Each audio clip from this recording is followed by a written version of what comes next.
I'm Adam. And I'm Tad. And this is Where There's a Williams, There's a Way. Hey, Tad, did your parents spoil you as a kid? Frogs aren't known for being attentive parents. My siblings and I were pretty tight-knit, though. But no, I was never spoiled. I was the third of 4 kids, and we didn't have a lot of money, so I wasn't either.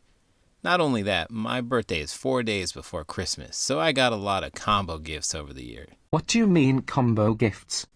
That was when people would give me a gift and say, "This is for your birthday and Christmas." That doesn't seem right. What a bunch of cheapskates.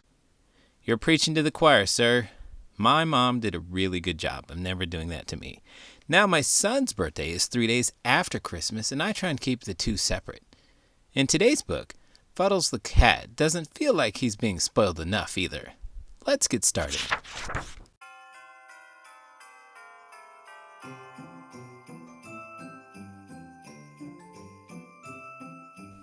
A Very Fuddles Christmas, written and illustrated by Frans Vischer.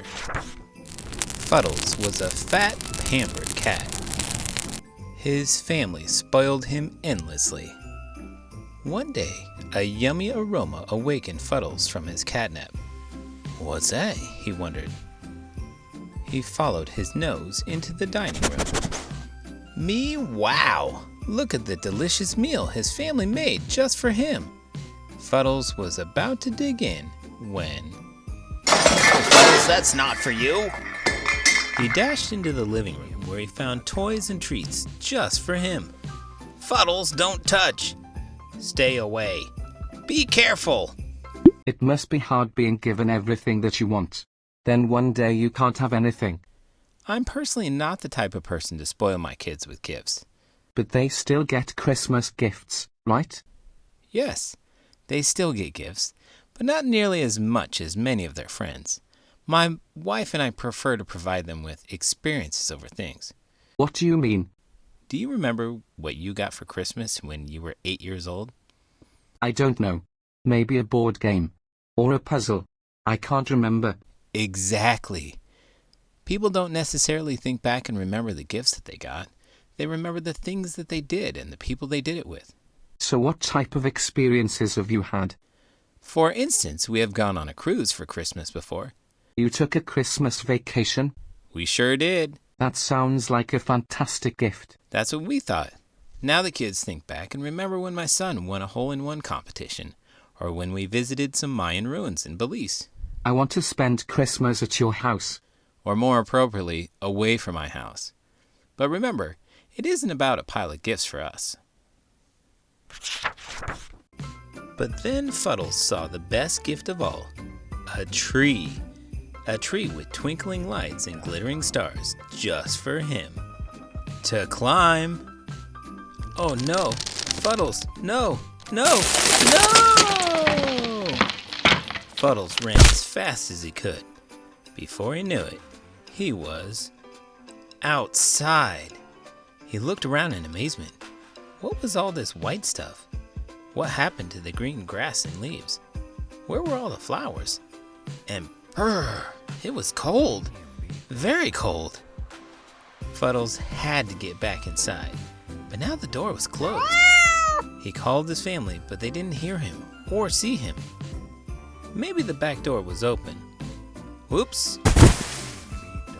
Like a pioneer frontiersman, Fuddles bravely faced the elements through the bitter cold and biting wind, ignoring his icy whiskers, frozen paws, and rumbling tummy.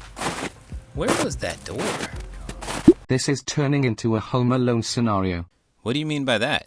I mean that the main character will end up in a series of wacky scenarios where they are out of place. I predict that it is more of a fish out of water scenario. Those are scary. I have a friend, Bryson, who is a fish. When he was a kid, he got out of water and almost died. I don't literally mean a fish out of water. I just mean a person that finds themselves in an unsuitable environment. Like outside in the freezing cold with no coat? Exactly. What do you predict will happen next? I predict that Fuddles will find a family member that is coming to visit. Then sit on their head like a hat. Maybe a bald man. Interesting.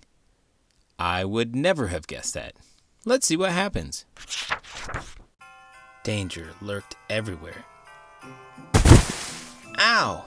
Who did that? Fuddles looked up and spotted squirrels. Pesky squirrels. They had no idea what he was made of, did they? Fuddles hopped and flopped, and slid and skidded and slipped. And somehow he reached the top of the tree. He chased the squirrels to the end of the branch, and when they jumped, so did Fuddles. Uh-oh, it was dark and scary and dirty and smelly. Fuddles, where have you been?